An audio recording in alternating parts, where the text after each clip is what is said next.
السلام علیکم ورحمۃ اللہ وبرکاتہ۔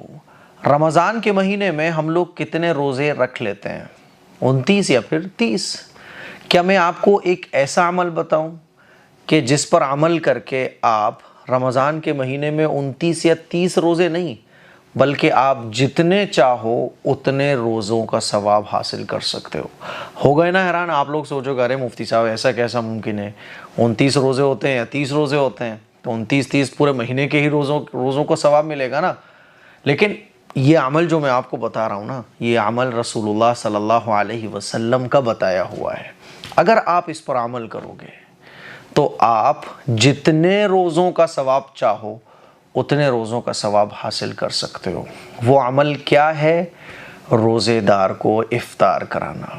ہو سکتا ہے میرے بہت سارے غریب مسلم بھائی بہنیں جو بس روزانہ کماتے ہیں اور کھاتے ہیں وہ تھوڑے سے مایوس ہو جائیں کہ ارے مفتی صاحب یہ ثواب تو مالدار حاصل کر سکتے ہیں۔ ایسا نہیں ہے۔ ہر مسلمان چاہے غریب ہو چاہے امیر ہو، رمضان میں روزے دار کو افطار کرا کے 100 200 500 جتنے آپ چاہو، آپ کے اوپر ڈیپینڈ کرتا ہے، روزوں کا ثواب حاصل کر سکتے ہو۔ وہ عمل کون سا ہے؟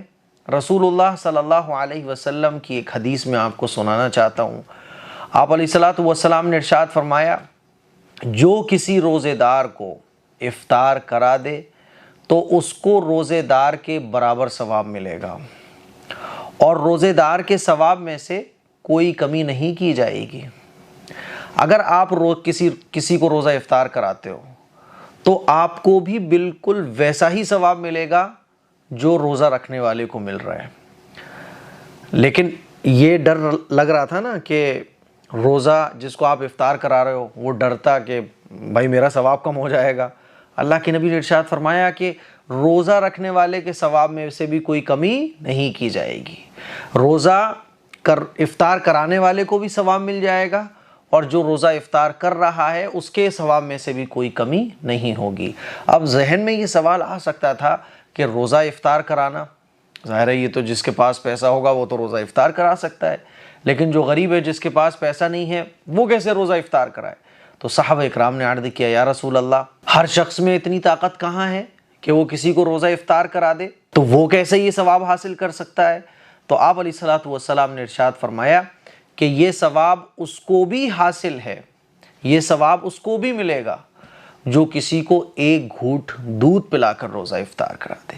یہ ثواب اس کو بھی حاصل ہو سکتا ہے جو کسی کو ایک گھونٹ پانی پلا کر ہی روزہ افطار کرا دے، جو کسی کو ایک کھجور کھلا کر ہی روزہ افطار کرا دے۔ کھجور کی کیا ویلیو ہوتی ہے؟ ایک کھجور، ایک گھونٹ پانی تو سب کے یہاں ہوتا ہے بھائی، ایک گھونٹ دودھ۔ تو پتہ یہ چلا، اللہ کے نبی نے ارشاد فرمایا کہ چھوٹی سے چھوٹی چیز سے بھی اگر کوئی کسی کا روزہ افطار کرا دے تو اس کو بھی یہ ثواب حاصل ہو جائے گا۔ پھر آگے اللہ کے نبی صلی اللہ علیہ وسلم نے ارشاد فرمایا کہ ہاں، اگر کوئی کسی کو پیٹ بھر کر افطار کرا دیتا ہے تو اللہ تعالیٰ اس کو میری حوض سے پانی پلائے گا، اور میری حوض سے پانی پینے کے بعد پھر اس کو کبھی کوئی پیاس نہیں لگے گی۔ تو میرے عزیز بھائیوں، میری بہنوں، روزہ افطار کرانے میں روزے کا ثواب تو مل رہا ہے، اور اللہ کے نبی نے لاسٹ میں کیا ارشاد فرمایا کہ جو شخص کسی روزے دار کو پیٹ بھر کر کھانا کھلا دیتا ہے تو اس کو میری حوض سے پانی اللہ تعالیٰ نصیب فرمائے گا۔ حوض کوثر پر اللہ کے نبی صلی اللہ علیہ وسلم کی جو حوض ہے وہ پانی ہمیں پینے کو ملے